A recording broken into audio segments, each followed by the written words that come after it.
Hello and welcome. My name is Aamin, and this evening I will be talking about building and developing a platform and podcasting. A quick introduction to myself in case you don't know who I am. I'm a DJ and podcaster based in London, and also have a music day job that includes like management and marketing.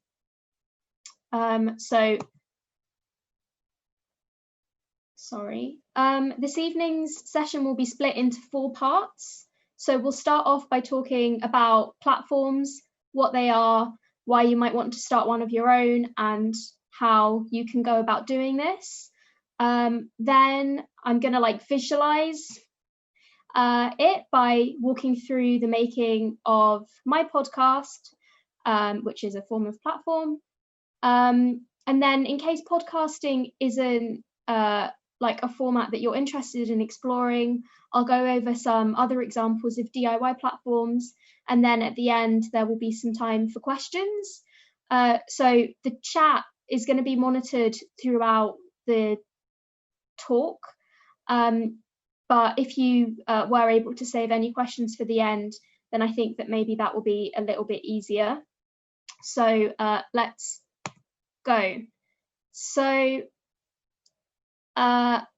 platforms, what are they? They're not what the Spice Girls wore on their feet.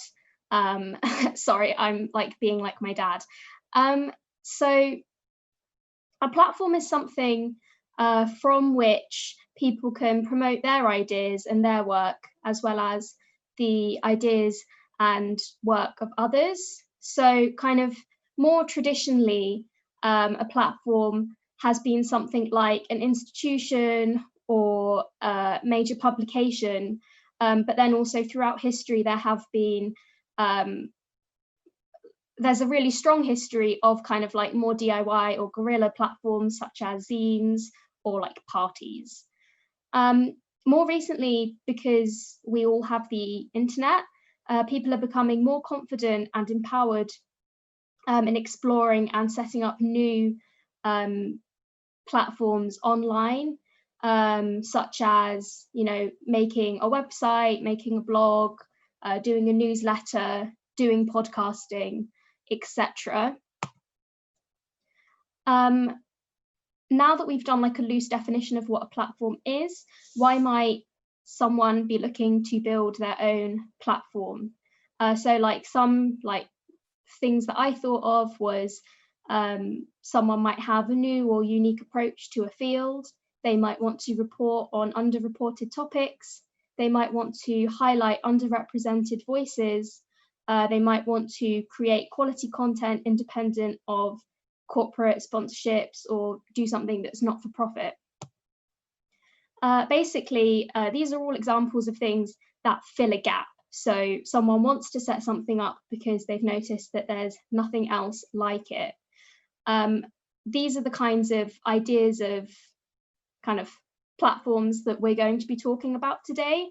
But just 2 side notes that I'd like to make here is that if you have an idea but you're not necessarily confident that it fills a gap, it's definitely worth reaching out to people who are doing a similar kind of work to see if they'd be interested in collaborating with you, or if they have any advice on how you could develop your idea.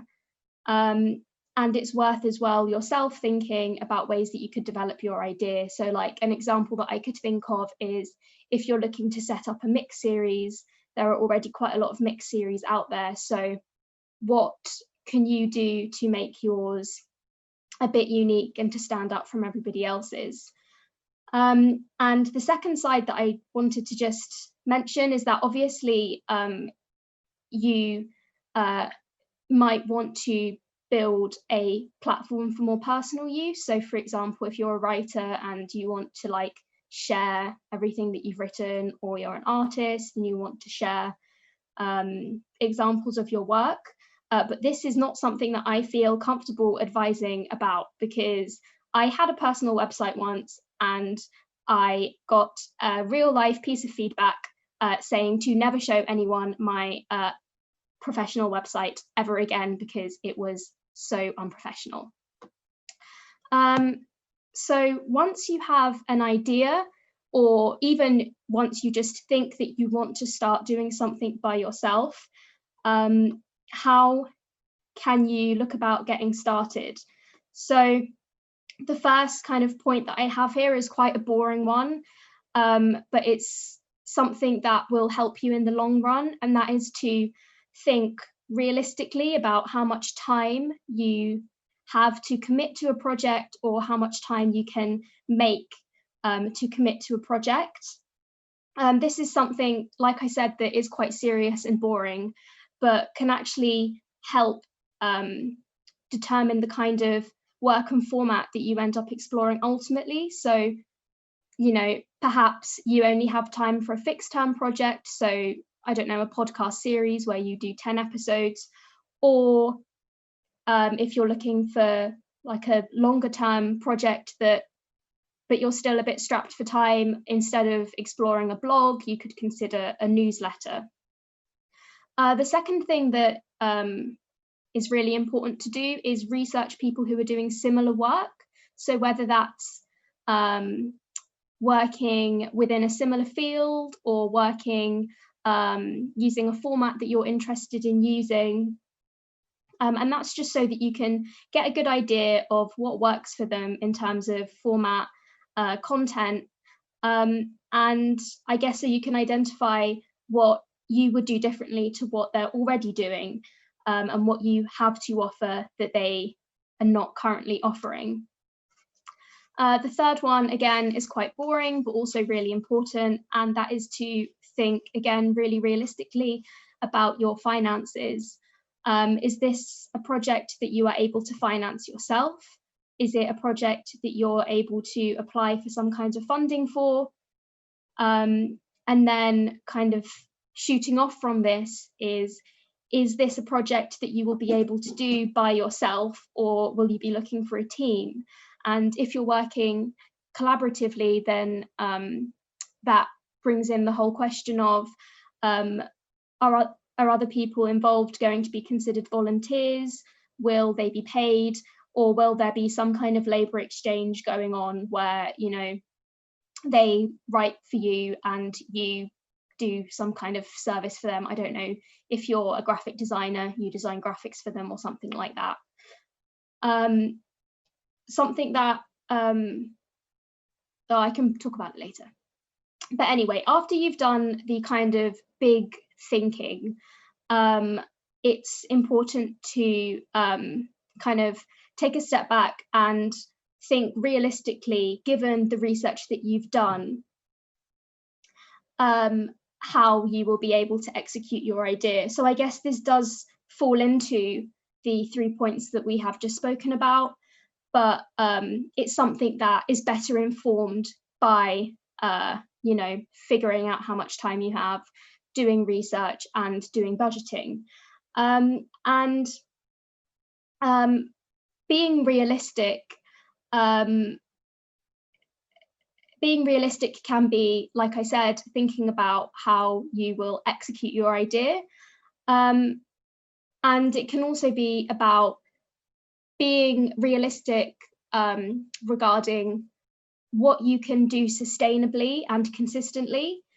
I think that when you're from day one, you should be thinking about your longer term plans. So whether that's you want something with longevity that is that has the capacity to grow, or whether you want kind of a really quality kind of fixed term project like a podcast series, as mentioned. So after you've done the long, hard questions, it's time to think about a format. And when I say this, what I mean is, you know, will your platform need a website, or is it something that you can contain to kind of like existing forms of social media? If you've got any audio or video that you want to host, how are you going to do that? Are you going to use, for example, SoundCloud or Mixcloud or YouTube or Vimeo, or will you be wanting to do that via a website that you manage yourself? And And the final thing to do once you kind of are really certain that you have an idea with legs and you're going to get it started is planning out the first few months of content. And by that, what I mean is kind of building up a backlog of content. So if you're looking to do a blog or kind of a website with features, getting the first few weeks of kind of articles down or whatever. If you're doing a podcast, planning out the first few episodes, just so that when you're kind of faffing around with all of the other kind of boring setting up stuff, you don't have to think about what you're going to be putting out next in terms of an article or a podcast episode. So I thought that it would be easier to think about all of these points using my podcast Exposed as an example. Yes, this is me about podcasting. It gets a lot of hate, but what can I say? Since January 2019, I have produced and hosted a podcast called Exposed. And each month I meet artists across fields and genres and give them the opportunity to go a bit deeper into their work and processes than they might have before. I work with a lot of emerging artists, and a lot of the time it's been like their first kind of face-to-face interview, and by that I mean, you know, two people sitting in a room chatting, there's a back and forth rather than someone emailing them questions that they email their responses to. When I first started thinking about building my platform, I knew that I wanted it to be centered around an in-depth interview series. There were basically loads of questions that I would have in my head that I wanted to ask artists that I never saw being asked in interviews.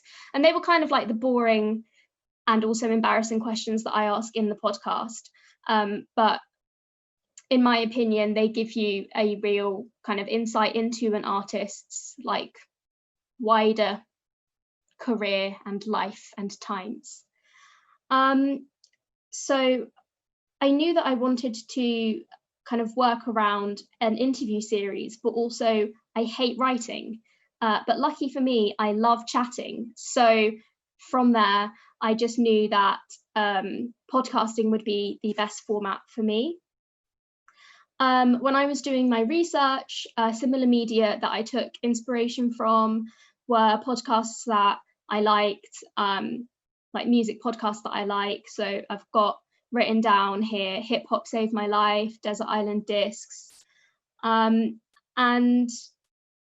kind of other kinds of media. So like the BBC4 documentaries and the documentaries that they have on Channel 5, where they like get the crusties up to like talk about going on tour and how crazy it was. I also took a lot of inspiration from Rennie Edu-Lodge's podcast series that she did a couple of years ago, where basically each episode was centered around one interview in particular, as well as a podcast that my friends used to do about Harry Potter, which was them basically just chatting for as long as they wanted to. The podcast largely is just informed by conversations that I've had with friends about music. So it's always been really important to me that that is the vibe of the podcast.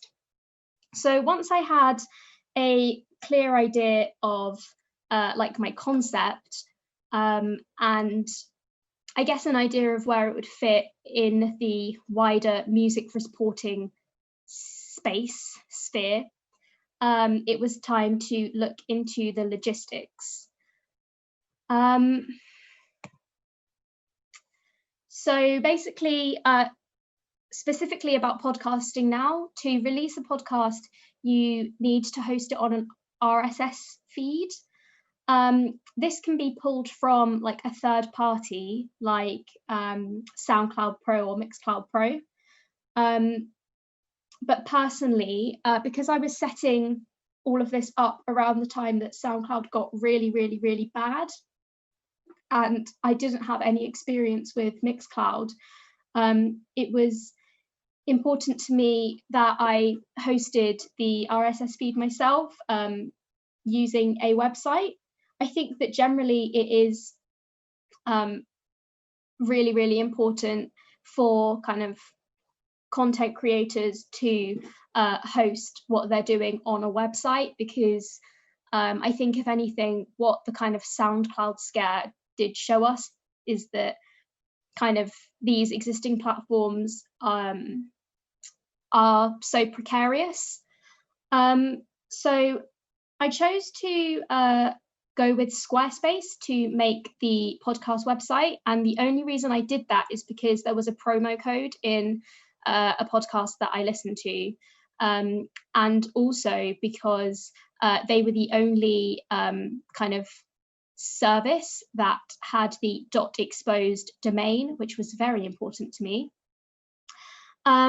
Something that I think is really important mentioning when I'm talking about, like, you know, building your own platform versus kind of working from an existing one like SoundCloud or Mixcloud, is that it doesn't actually cost that much more to make a website than it does to kind of get a subscription to like SoundCloud or Mixcloud. So for a Squarespace website, it's roughly £120 per year for the basic features, and then the next kind of level up from that is £180, which is like fully customizable, plus I think like one of those like .exposed whatever email addresses. So obviously this is an expense that you will need to keep in mind, but if you are specifically looking to go into podcasting,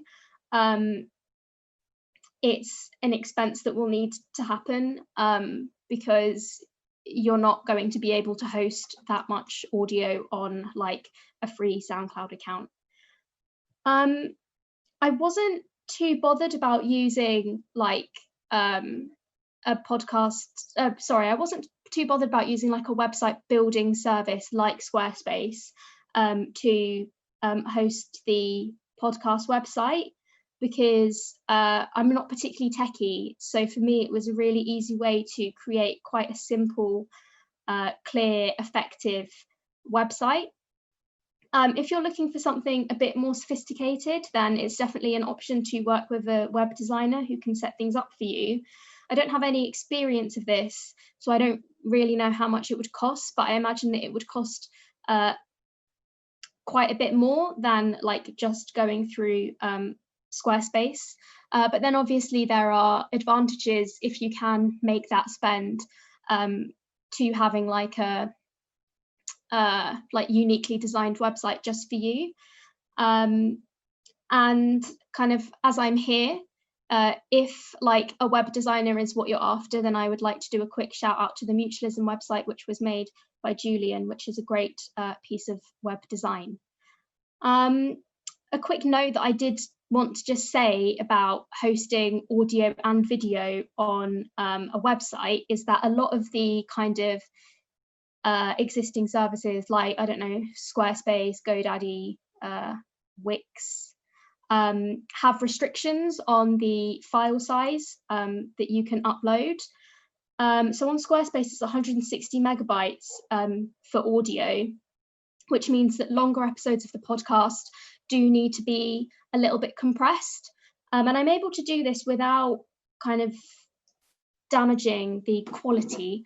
But it is something bearing in mind, just to say that, you know, that isn't an obstacle that you would have to cross if you were using like SoundCloud. Basically, I'm not being like 100% a hater. So far, all of the guests that I've had on the podcast have been people that I know personally. Basically, before I launched the podcast, as part of my planning, I emailed like a really long list of people who I wanted to interview, and I'm still working my way through that list. Just so that you have like an idea of like, I don't know, how I built up a backlog. Before I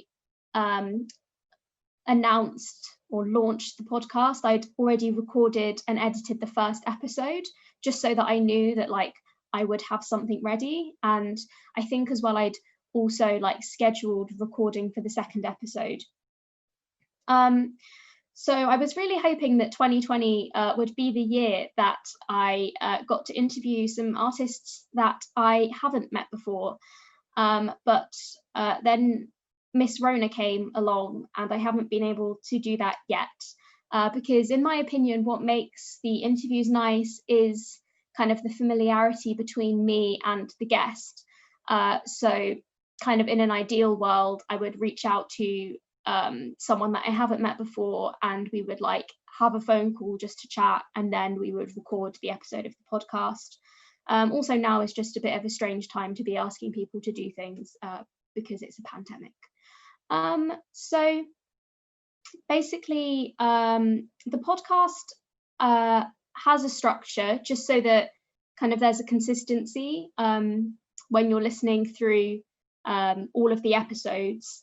So they're all split into the same parts, which is an introduction, questions about practice and like past work, like a more cheesy sentimental section about like first albums, school discos, I don't know, like embarrassing stories about music in any capacity, an outro where we just kind of, the guest shares future plans and all of the social handles, and then the mix. And the mix is either provided by the guest or we record something together. In terms of like actually doing the recording, I record everything on my phone, which so far has been fine. I did actually buy like a cheap microphone, but I'm unable to use it with my laptop for some reason. And just in terms of planning again, I try to schedule a recording session 3 weeks before an episode is released. But then, of course, sometimes this isn't possible and things end up happening a little bit more last minute. So I think the most last minute episode of the podcast that we've done is the episode with Peb, which was recorded, I think, on a Saturday. And then I started editing it on my way home and it came out on the Wednesday. In terms of editing, I use Logic, which is like the cracked software that I have on my laptop, but there are also free softwares that you can use. One of them is Audacity. I am going to be doing like just a little walkthrough later on. So for the sake of demonstration, I'm using Audacity for that, so that if you don't have Logic on your computer, you can just download Audacity for free. Once an episode of the podcast is live, I do big marketing and relay on kind of social channels. So this is an example of the last episode of the podcast with Clemency. And as you can see, I've got like exposed accounts for Mixcloud and Twitter, and then I just relay on my personal accounts on Facebook and Instagram. Something that I found really useful on Twitter is the lists function. So if you, for example, want to do similar work to what I'm doing, where you work with a lot of different artists in any capacity, perhaps you're a club night or you're a label, you can make a list of like all of the artists that you've ever worked with ever, and it's a really good way on just monitoring what everyone is up to. I know that Season in Leeds have a list on Twitter for similar monitoring purposes. Just to like get down to like a bit of nitty-gritty, I think that me personally, not an editor and also sometimes like quite stupid, it takes about 20 hours to kind of start to finish do an episode of the podcast. So I've written down that about an hour and a half of that is spent researching my guest, coming up with questions, and then kind of doing a little bit of back and forth with my guest, amending any questions, adding any questions. Normally we spend about 2 hours recording the chat and an hour and a half recording the mix. And generally it takes 10 to 15 hours to edit the 2-hour recording into 45 minutes to an hour. Because it's a podcast, the editing in theory is actually quite easy. It's just a lot of cutting out like ums and like fluff. But because I am me, a lot of the exposed editing is spent like cutting out rambling, catching up, miscellaneous chat that no one really wants to listen to. And cleaning up as well, because we're not recording anything in a kind of professional environment. We're not using any kind of equipment. I would like to think that most of the episodes you wouldn't be able to tell that they've been recorded in like such DIY ways. And that's just a testament to what you're able to do when you're editing. When I've done a really good job planning, and also like when I stay focused, it is a lot easier to edit the recording. So that's when it would take, you know, like 8 to 10 hours to edit a very clear and focused recording. And then the thing that takes a while that you don't necessarily think about is uploading. And that's uploading to the website, uploading to Mixcloud, writing episode copy, and relaying on socials. And generally that takes about 2 hours. And kind of more recently, I've started creating like very basic pieces of written content. So some blog posts and transcripts. And these also take up time. So kind of for more simpler pieces of content, about an hour, just to get all of like your formatting correct. And then something like a transcript obviously takes longer. So I have included this kind of like time breakdown just so that you get like a really honest idea of how long it takes to do things. So now we have some video walkthroughs. So we are going to move on to those now.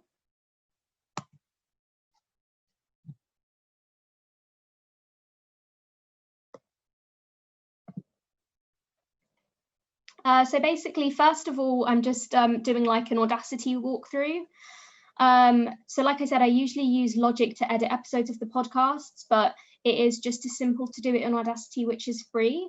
So you start by loading your recording, and basically the next episode of the podcast, which will be coming out in the coming weeks, was recorded in 2 tracks because we did it over the phone. So I've basically loaded up the recording of my end and the recording of the guest's end.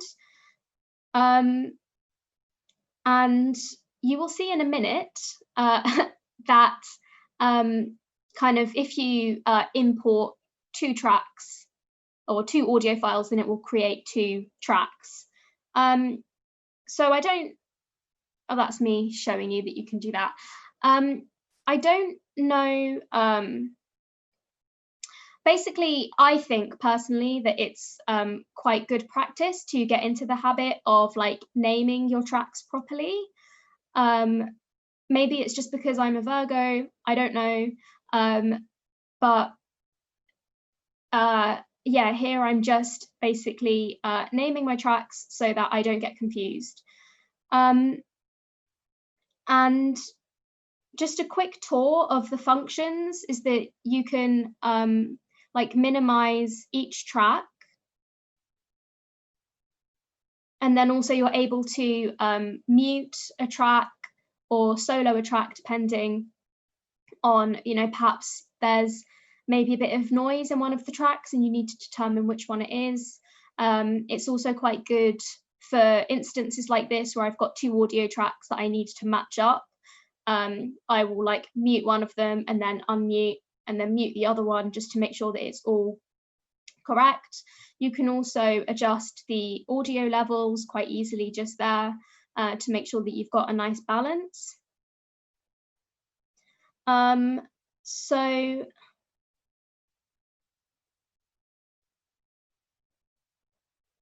basically what I'm going to do now is I'm going to match up the two audio tracks.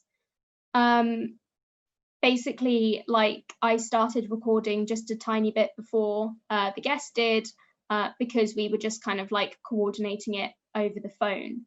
So I'm listening through to the track and cutting out bits so that I can get like a perfect match up. And then kind of once everything is matched up properly, I'll be able to kind of work with both tracks at the same time when I'm doing like cutting and pasting things about. So as you can see on Audacity, it is actually quite, it looks a bit clunky, but it's all quite intuitive.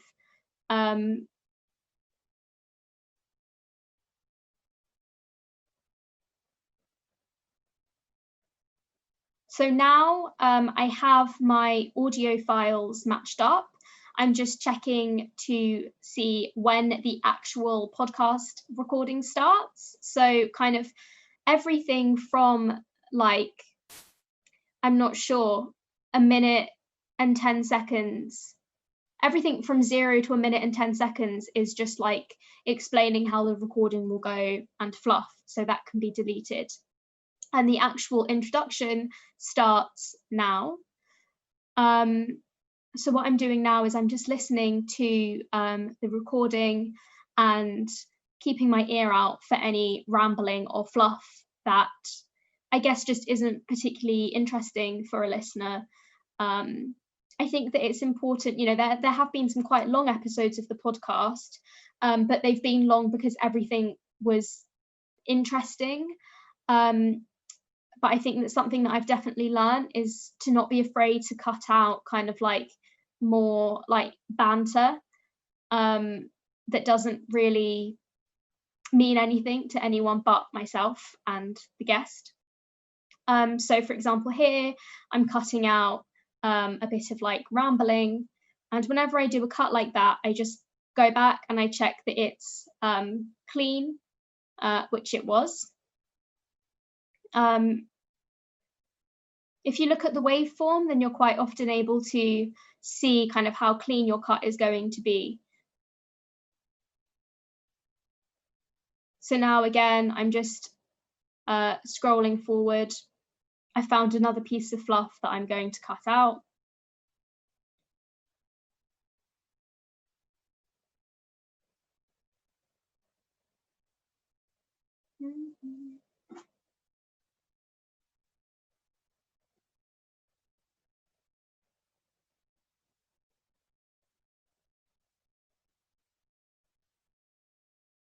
And basically, this is how you edit a podcast. And the thing that ends up taking long is kind of having to listen back, check that it's clean, and kind of do things like this, kind of quite like bitty cleaning up.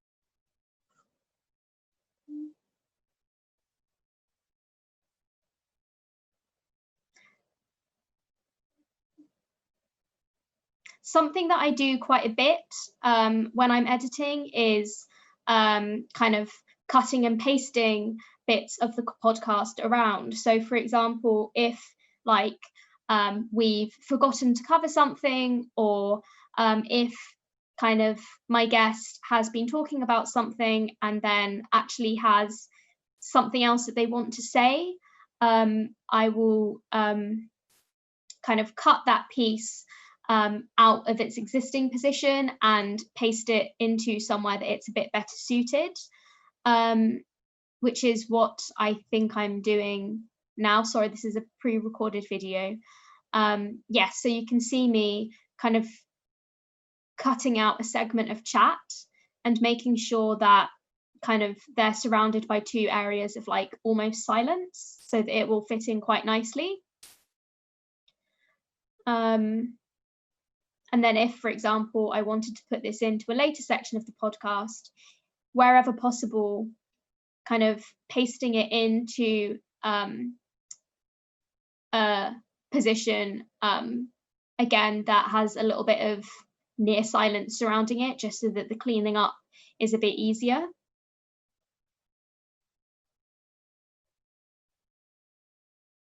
So I'm just listening through the whole bit that I've cut and pasted. So kind of the start of that segment fitted in quite nicely. And now I'm just seeing if the end of that segment fits in nicely as well. It doesn't. There was just a tiny little bit of noise, which I'm going to be cutting out now once I am able to select it.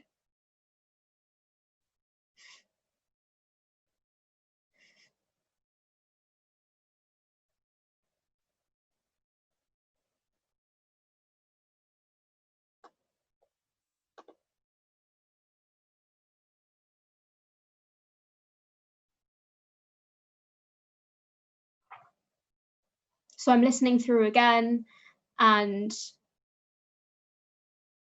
that cut is much better.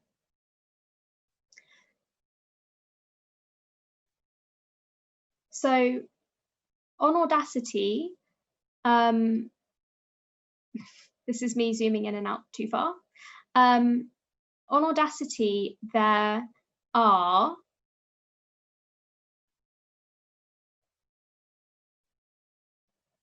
when I make it there, on Audacity, there are loads of different effects, and not all of these are particularly like useful for podcasting, but the one that is the noise reduction. And the way that you do this is that if you have a bit of noise, you highlight it, and then you click into the noise reduction, and you're able to like analyze the noise. And then you select the whole, if you want noise removed from a whole track, you select the whole track. And then you can do a preview where you listen, does it sound any better? If not, you can make some amendments. If it sounds good, you can click OK, and that does it for you. I'm not going to make you sit for 6 minutes, so I'm just going to cancel that, because hopefully you've got the idea. As I've said, when you are editing a podcast, it shouldn't take that long, as long as everything is quite focused. When you're ready to export, you just click into export as MP3. Some final checks that I like doing when I'm editing is I like listening to the balance if I'm doing it between two tracks like this one here. And basically something that I will do is I will like mute one track and then listen back, just so that the balance is good. So now swiftly on to the website front end tour. Once I've done an episode of the podcast, I upload it here. I've recently redone the website a little bit. So the first thing that you see when you come on is the most recent episode of the podcast, as well as kind of a few past pieces of content. So we've got the episode of the podcast here, past episode, and then a blog post.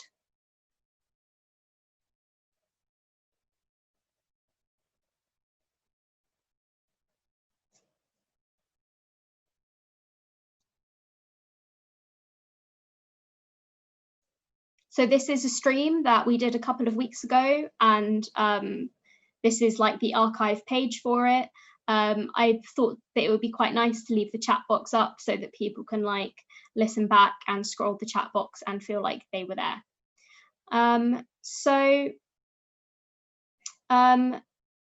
Let me show you now what a page of, oh no, sorry, that's not what I'm doing. Basically, in the text for the podcast, there's a link to the artist's social page.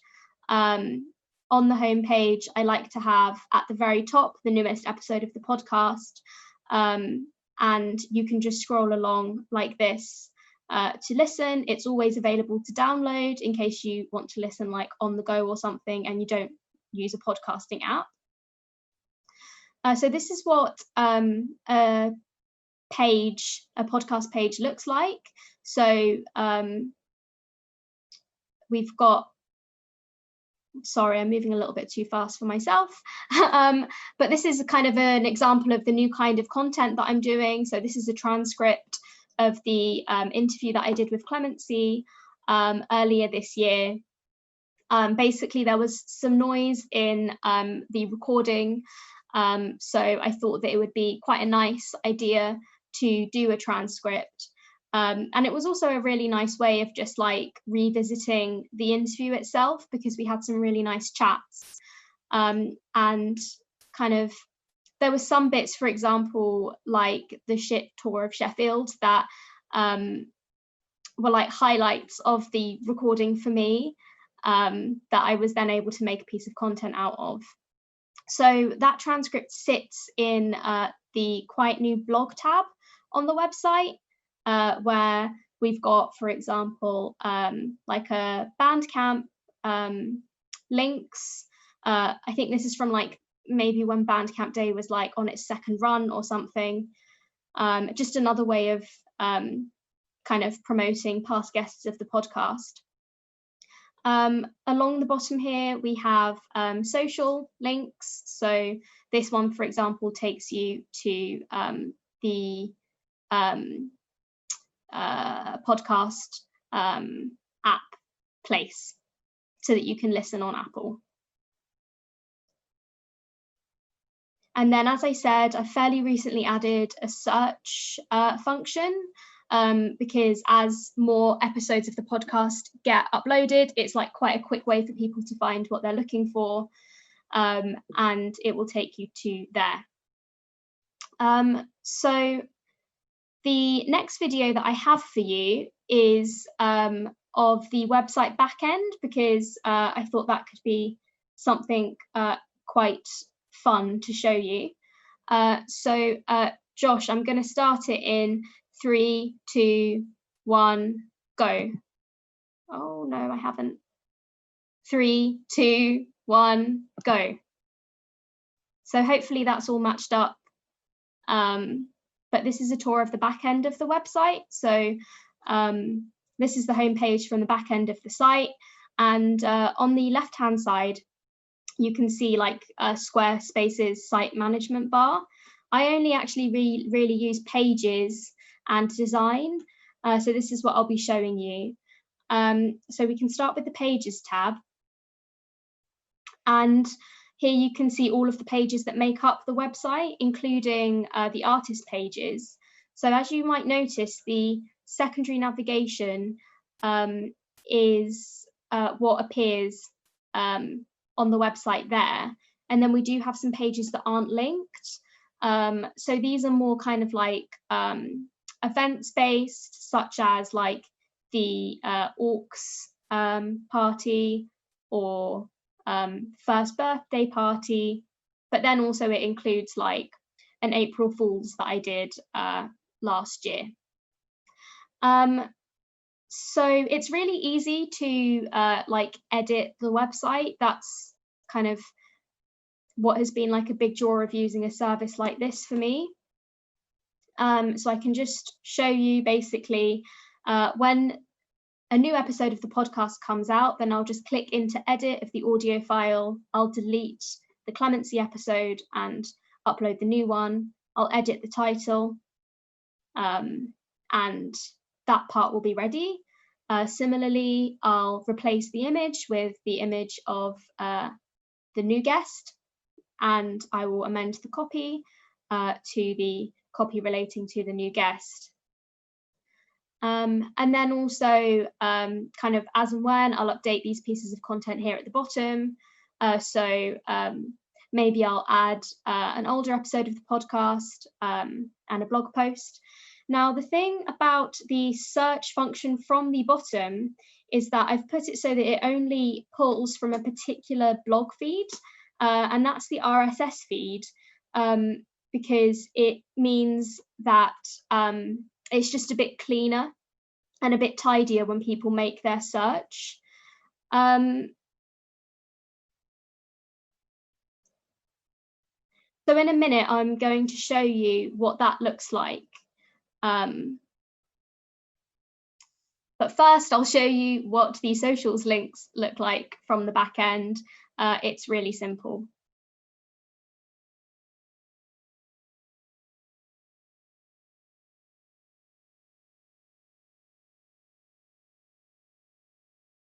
So like I said, the search function is all pulled from this particular blog feed, which is also the RSS feed that pulls the podcast episodes.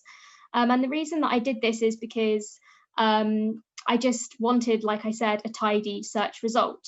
So now while I'm here, I'll just show you how I format episodes of the podcast so that they can properly be pulled through to podcasting apps. As you can see, I've made these pages look almost like the same as they do in the podcast archive. And also I make sure that they're all tagged.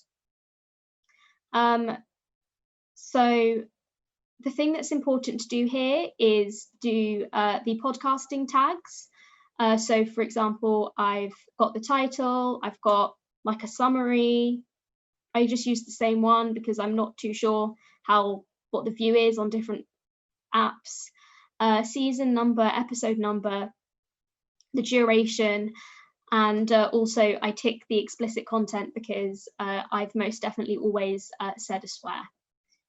And basically once that is done, and when it's done properly, it pulls through, and that's how you can get it onto the podcasting apps. I basically had to set up like an Apple for Podcasters account and link the RSS feed.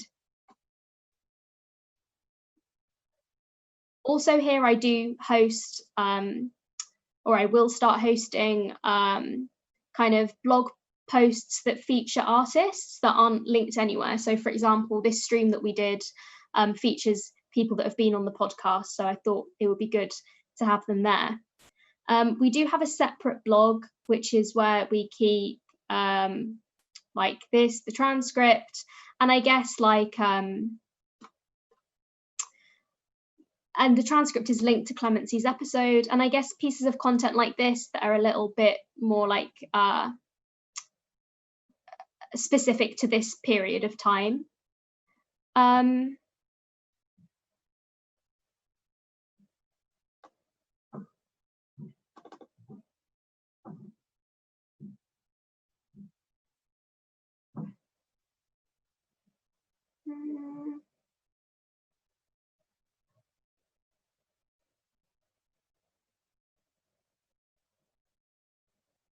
So each episode of the podcast fits underneath the archive tab on the website. And now I am going to show you like an example of what the artist page looks like from the back end. So this is the FTTs. We've got the title in like the artist's preferred stylistic way. We've got a photo that links to like their social channel, their main social channel. We've got the copy, and we've got the episode. And because it's not being pulled through to the RSS feed, we don't need to do the podcasting tags, but I do make sure that the design of all of the episodes is the same.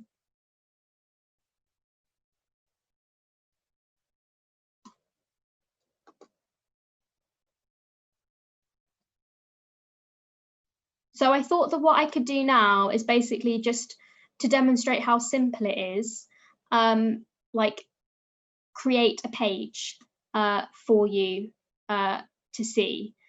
And basically, kind of when I did like the redesign, I came up with like a new formatting style. So that's what I'm going to be doing now. Apologies if this bit is like a bit boring, but I just wanted to demonstrate like how easy it is to set stuff like this up if you use kind of like a service like Squarespace for a website, because it's just been designed to be really user-friendly and to let people who are like not good with computers make a website.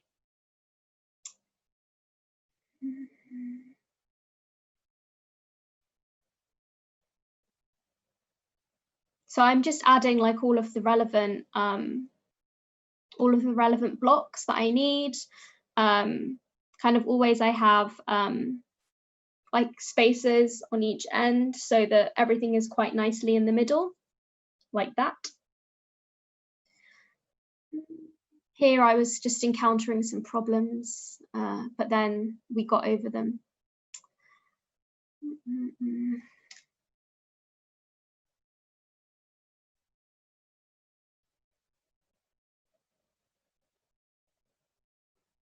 And basically, when you're setting up any kind of platform, this like boring formatting stuff is the kind of thing that takes time, which is why, like I said, it is like really useful to already have content ready so that this is what you can be dedicating your time to. Something that I always do in the podcast episode copy on like the website pages is like format it with the broadcast date, just so that it acts like a really proper archive. Yes, again, here we go.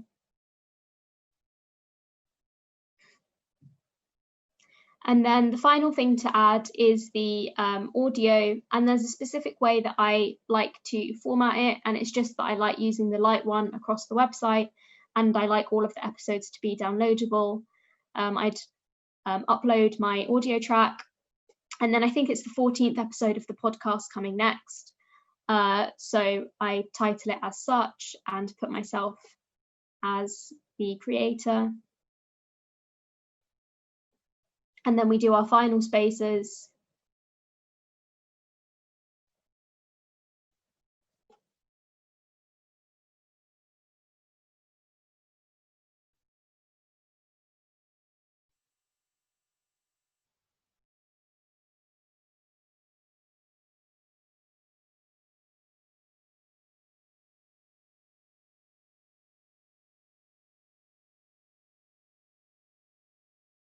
And that's the page created.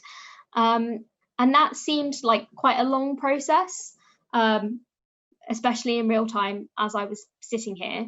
So I just wanted to show you what I normally do. Oh yeah, this is where you can, this is where you can edit your URL. You can add the social image, so that's like the preview when you do the links.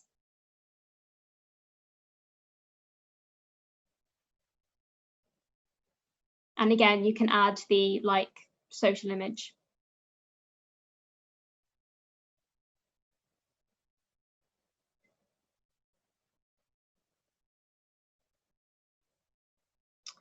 So basically, yeah, that felt like it took painfully long in real time. So what I normally do, once I got the format of each page, I just started to duplicate existing pages, which is what I've just done there.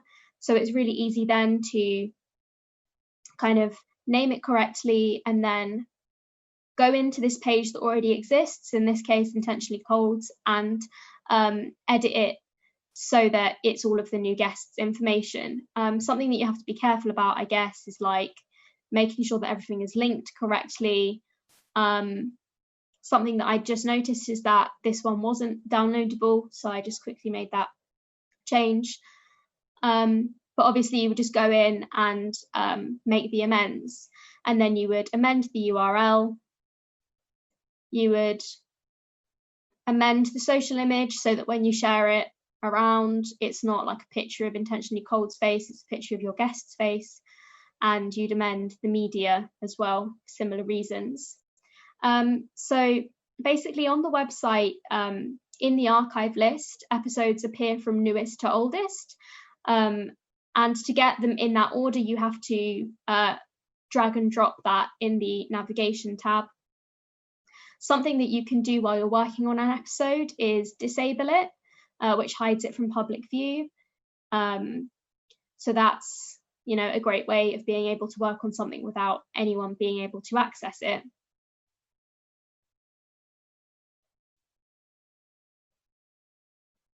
So now just to quickly show you the design tab, because like I said, I don't really use any of the other ones. I'm probably not like commercially minded enough.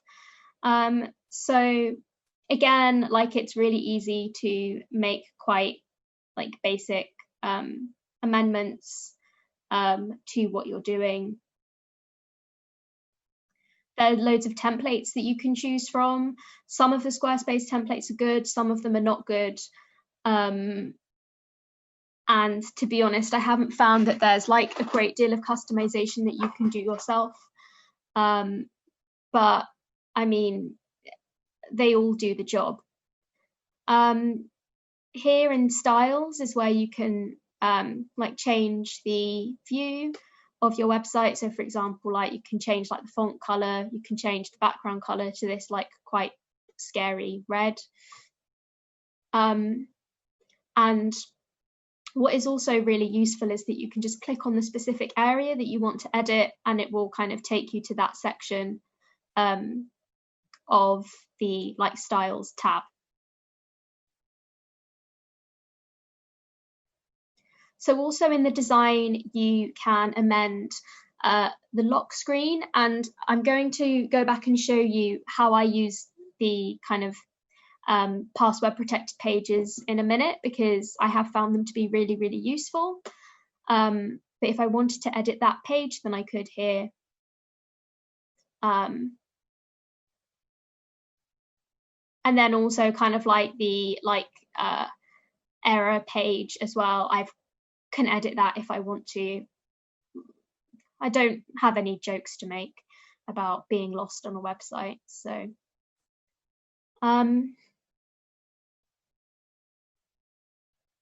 like I said, something that I think this is when I'm talking about it. Something that I find really useful if, for example, I'm working on an artist page and I want to check something by them, what I will do is I will enable the page, make it so that it's not linked to the website, and password protect it. And I will send the artist over that password so that they're able to have a look at the page before it goes live. I've also used this feature for, I think when I was doing the transcript Clemency's episode, basically I needed someone else to look over it for me. So that's kind of everything about the back end of the website. I've generally been really happy with using Squarespace, yeah, but I mean, if you didn't like the look of that, then it's worth researching alternative options. So now I'm going to move on to the next slide. Is that okay? And basically just do like a summary. So if podcasting is kind of a format that you're interested in exploring for your own platform, then I've made like this little checklist of things that you can do. And seems really like common sense, but the first one is have an idea. And that isn't just, you know, have an idea, it's kind of including have an idea of have an idea of kind of the wider scope of content that you want to cover, the format of the podcast. So will it be a chatty podcast? Will it be more formal?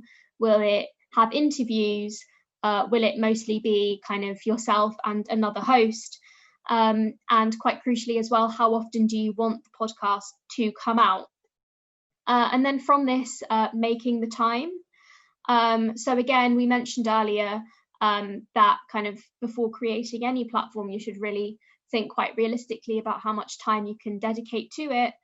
And I think that for a podcast, really realistically thinking about how much time you can commit will give you an idea of whether you want to put something out weekly, fortnightly, monthly, or whether you want to do a podcast series, so say like 10 parts rather than kind of more like long-term thing. Generally, like just from experience, interview podcasts can take longer to edit than like a more free-form kind of podcast. And like in my mind anyway, like a free-form kind of podcast is like two friends reading a chapter of the Twilight Saga and having a chat about like whether they're Team Edward or Team Jacob. So that kind of thing is a bit easier to edit than like an interview. The next thing again is budgeting. So how much money realistically do you have to spend on the costs of setting up and the costs of contributors if you're going to have them. So I've mentioned the setting up costs of podcasting earlier. It's at least about £100 a year to host a podcast in kind of a form, whether that's using like SoundCloud, Mixcloud, or a website. I think that generally, whatever kind of platform you are thinking of making, it's good to assume that there is going to be no way to monetize it, because that way you can move forward with a really realistic idea of how much money you will have available to you. And I think as well, when kind of people start getting a bit more concerned with, brand sponsorships, then it does affect the work. The next thing that I have is distribution. So how are you planning on hosting your podcast? Are you going to be using a website? Are you going to be using like an audio service like SoundCloud, Mixcloud? What other channels will you have to drive? I'm so sorry, this is like so business, but what other channels will you have to drive traffic to your podcast? So for example, will you have like a Facebook page or a Instagram or a Twitter? Next is production. So thinking about the structure of each episode, planning kind of the first X episodes, and contacting your guests in advance if you are going to have guests, with questions that you have for them so that they can be equally as prepared. For recording, like I've said, I've been quite happy with what I've been able to do just recording on my phone, especially I've been happy with what I've been able to do on my phone because I've only been using my phone in like very quiet surroundings. But if you already have recording equipment, then I guess like go off.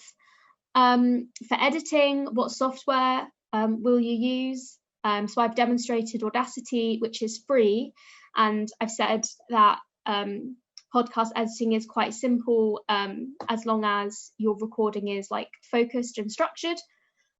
It's just kind of like chopping out fluff and sticking it back together. Some podcasters work with editors, and I assume as well that an editor will be able to like advise on recording equipment and setup. So if you have budget for that, and you want it to be done a little bit more professionally, then it's something worth thinking of. And I think that from the very beginning, whatever platform it is that you are thinking of setting up, it's a really good idea to think about its development. So kind of in terms of a podcast, where would you like it to go in the future? If it's an interview podcast, who would you like to interview? If it's like if you're reading Twilight, like what happens when you finished the first book? So kind of for Exposed, in terms of like development, I'd say that what that looks like is like the introduction of the blog posts, and interviews like the episode with NMT, who are an art collective, so kind of straying away a bit from strictly musicians, and also the family and friends episode, where I like pulled together a really nice collection of interviews with family and friends.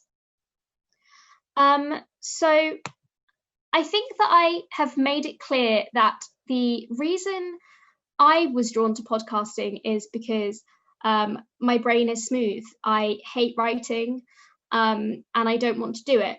But if, unlike me, you're interested in creating your own platform and your brain has wrinkles, then there are lots of other ways that you could build a platform. There are lots of other formats that you could explore. So I've just kind of pulled together a few examples here for you. So the first one is the season newsletter. So, you know, if you're wanting to do some kind of long form writing, then a newsletter is a really nice way of even just testing if it's something that you can do. So Season are a club night, an event series based in Leeds.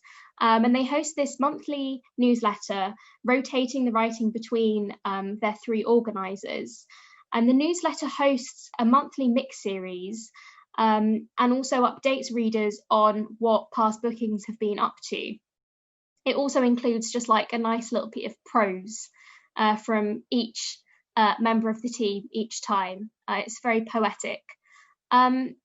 So I asked them why they started their newsletter and why they chose the newsletter format as kind of their secondary platform, because I guess it supplements their events. And in their words, community, friendship, networks, whatever you want to call it, a social aspect lies at the heart of Season, even more so than astrology. We knew we wanted a way to stay in touch, to maintain and sustain the communal feeling between our sporadic parties, which we've tried to do through our newsletter.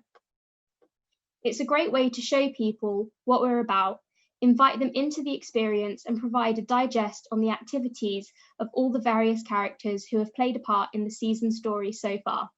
Crucially, it's a relatively direct means of communication, which means our relationships with our partygoers are a bit more intimate and resilient than just on social media platforms. The flexible format encourages us to explore and develop our own creativity and hopefully demonstrate that whether through comedy, graphic design, music, filmmaking, or simple stream of consciousness, we all have stories to tell and experiences to share. So that's lovely, and I just highlighted like what I found to be the kind of big takeaways in terms of like specifics on platforms. Another example that I have for you is the White Pube. They're a website supported by Twitter and Instagram accounts that host weekly reviews and monthly artist residencies. So similarly, I asked them why they got started, and in their words, we started the White Pube because we didn't enjoy the way art was written about and thought it was unfair that it was only ever white middle-class men who got to do it. We joked that we should start our own website, and a few days later we had written up a few reviews, and it felt good to have been so quick about it. Suddenly we were critics too. I liked that we could just snap our fingers go on GoDaddy and start a website with the help of Wix's annual Black Friday deals. Good timing. A website is the best fit for the both of us. We could never have produced a traditional publication because we don't know how to do it, but it sounds expensive, and the whole process of designing, printing, and distributing would just take up so much time. Who would we distribute it to? The internet has paired us with a readership that is international, diverse, and chatty, and that could have never happened for us if we'd gone with print, or if we did, it would have taken a lifetime. I like the speed of having our own platform and being our own editors too. There's no one else the work goes through, it just goes out. I like having this weird holy trinity of the website, Instagram, and Twitter. The latter two were initially just ways to get people to the website, like a way to pop up and say, there's something new on it, by the way, but they've come into their own. Instagram is more of a forum for us nowadays, and Twitter is our endless shower thoughts. With our existing across different platforms, we have all these tools at our disposal. I love the pace of the website and I love its weight, but I find Instagram and Twitter so entertaining.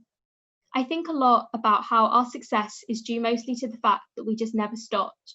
From the very beginning, we got into a routine of posting a new text every week, and even when it has been challenging to balance this writing with our day jobs or lives, and even when we have gotten ourselves into big internet battles or been harassed by trolls behind the scenes, we have always just continued with the writing. That schedule has kept us going, but we also started to take December's off as a way to recharge, which has been very needed. Running an internet thing is 24/7, and you don't realize how much it seeps into your every waking thought until you really fully switch off. December airplane mode has been vital for our mental health and also for our creativity too. Gives us the time to look away, so when we come back, we can come back with more energy. It is completely empowering to be young women on the internet with a readership of thousands, able to hold bad people to account, think out loud, and shine nice lights on the art that we like because of our virtual size. I feel like having our own platform has made us a contender in the art world. We had a problem with it. I feel like having our own platform has made us a contender in the art world we had a problem with at the beginning of all this, because now maybe we have backing to make it a better place. So again, I highlighted parts of this that I thought were really nice and hopefully empowering to anyone who is thinking about starting something up of their own. And then finally, I just wanted to give HMRC as an example. HMRC is a label founded and managed by its roster. So artists have full creative control over their projects, as well as full financial control over their revenue and what they do with it. So an example of this is that in June, 50% of profits were donated to bail funds. I actually spoke with the co-founder of HMRC, Intentionally Cold, about the label for the first episode of the podcast. So my understanding, so I've just shown up here kind of a little chat that we had on Twitter. My understanding is that it was created to give a group of artists opportunity to release their work the way they wanted to, from standard to promo to creative direction to sound. They've created a supportive environment in which artists share work and feedback, and because of this, there has never been a release that isn't really great. The label, and consequently its artists, have a really strong sonic and visual identity. I don't know how easy it would have been for them to do this if they were releasing via other channels. HMRC don't seem to follow standard PR rules. They do well because they're consistent and each release is really polished, rather than because they got a good review, premiere, or feature. It's obvious that they're confident in their output. And then to this, Intentionally Cold replied, the idea behind not conforming to regular ways of releasing came from the idea of keeping everything in the niche of those who were already in tune and listening. It doesn't stop anyone else from being involved, but it gives it more of a DIY feel that matches the sound. It's not about profit, it's about having as much creative freedom as possible and not being owned by the machine. The debt collection, very apt for HMRC, is done via Bandcamp. The money goes directly to the artists and nowhere else. The prices are higher than regular label releases because of this, but it means we're able to reinvest in the future of the sounds and the community directly around us. Also, we're more recently donating profits to charities dedicated to fighting against racial injustices in the US and the UK. And then to finish it off, we're less of a label and more of a community of creatives and friends, which was lovely. So I'd like to give my closing thoughts. Basically, it sounds really corny, but if and when you're looking to start a platform of your own, it's really important that you are confident and that you believe that what you have to say is something new and exciting, and that you've got a lot to offer. So definitely the White Pube and HMRC are examples of platforms that were created by people who confidently believed that they had a new way of doing things. Kind of as highlighted a little bit in the White Pubes comments, you will need to maintain a level of confidence because managing your own platform isn't always easy, and you'll need to stay motivated. Something that I wanted to say just like quickly is that if kind of you have a vague idea, but you're kind of thinking that it might be a little bit half-baked, then I'd really recommend that you sit on it for a while longer. Just because you want to do something doesn't mean that it has to happen now. I think that probably I started thinking about the podcast in like, I don't know, late 2017, and it wasn't until early 2019 that it actually came into the world. It's okay to sit on an idea if you need to. Also, it's really good to talk to people or work collaboratively with people who might be able to help you fully realize your idea. So I really hope that this evening has given you a better idea of like more of the serious logistics involved in starting a platform, but also it's kind of empowered you to move forward with an idea or start kind of thinking seriously about an idea. And now we are at the time of the evening where if there are any questions, then I am happy to answer them.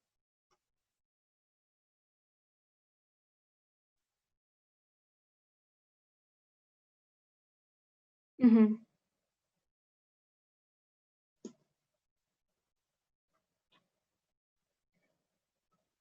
Mm-hmm. Okay, so so a question that I can see up here, is there anything you would do differently if you could go back to the early days of the podcast? What were some important learnings? I think definitely the most important thing that I've learned is that I don't know how to say this without making it sound like I didn't always have this intention. I promise that like my intention was always like highlighting the artists. But I think back to like the first episode of the podcast, for example, and there are definitely times when I should have just like cut myself out. And it's something that I've started doing. It's something that I started doing more as I got more comfortable with the editing, basically like cutting out like big chunks of myself talking so that we are really just focused on my guest. I think that also probably I would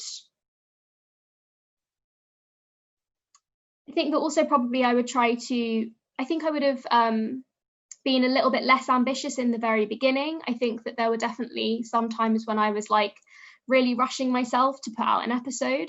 That's not to say that like I ever compromised quality. It's more that like I compromised my life.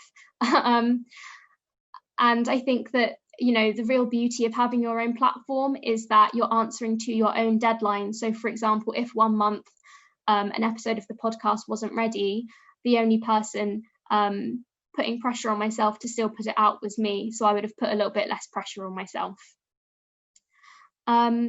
So the second, what are your tips for interviewing guests remotely, as that is how most interviews are happening right now? So basically, I think that it depends on the kind of guest. So if it's a guest that you already have quite good rapport with, then you can just get into it and it can be still quite nice and conversational and informative.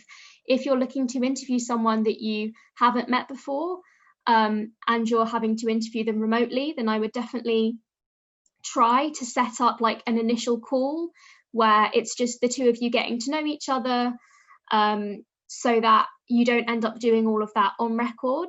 And I think that also kind of having that like pre-recording chat will give you a better idea of how your guest will respond to your questions. And I guess as well, I mean, like every interview, working with your guest on kind of working with your guest on the questions, making sure that they have enough information to be prepared, is also very useful. What's coming up next for Exposed? So there is a new episode. We've been on a little bit of a hiatus because of the coronavirus, but we're coming back in August, which is exciting. So I'm just in the process of finishing the editing for the next episode of the podcast. And I was listening to the mix for the episode, and it's great. So like I said earlier, something that I was kind of excited to at least think about doing in 2020 was reaching out to kind of like legends and like people that I haven't met before, just because I'm a little bit more practiced with conducting interviews. But who knows what will happen on that front in terms of 2020. So maybe 2021, let's see. On what timescale do you think about Exposed? How far ahead are you thinking with the project? So generally, I have an idea in my head of the people that I want to interview, and kind of I continue building that list of people in my head.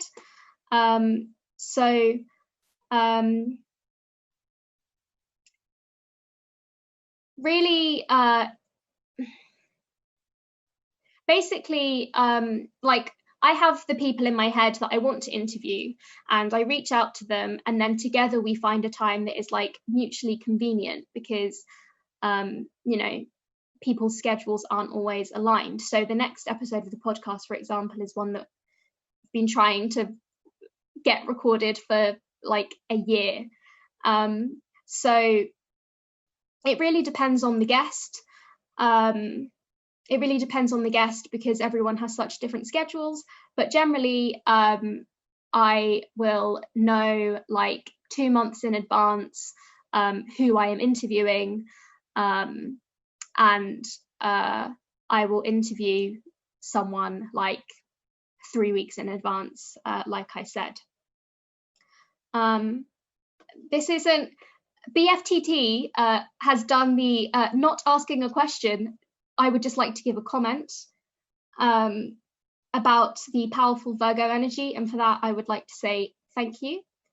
I used to think that I was a triple Virgo, and something that I've discovered in lockdown is that I am not, and I was absolutely crushed.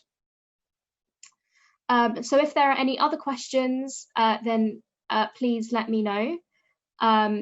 If you like go away from this and you think up a question, then please like feel free to DM me on Twitter. It's aamin_exposed,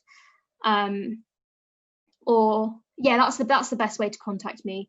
And I'm really happy to answer any questions, whether it's like specifically about podcasting or just generally like building a platform.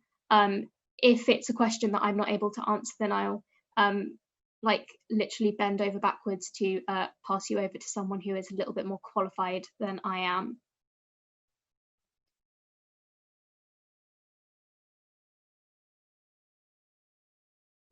Okay, fantastic. So thank you everyone for listening. Thank you so much for TT for having me. Yeah, thank you like to Josh and Rob for the tech, and thank you to Eleanor for like the support and the compliment on the memes. That was very much appreciated. And like I said, if you go away from this and you think of any questions, let me know.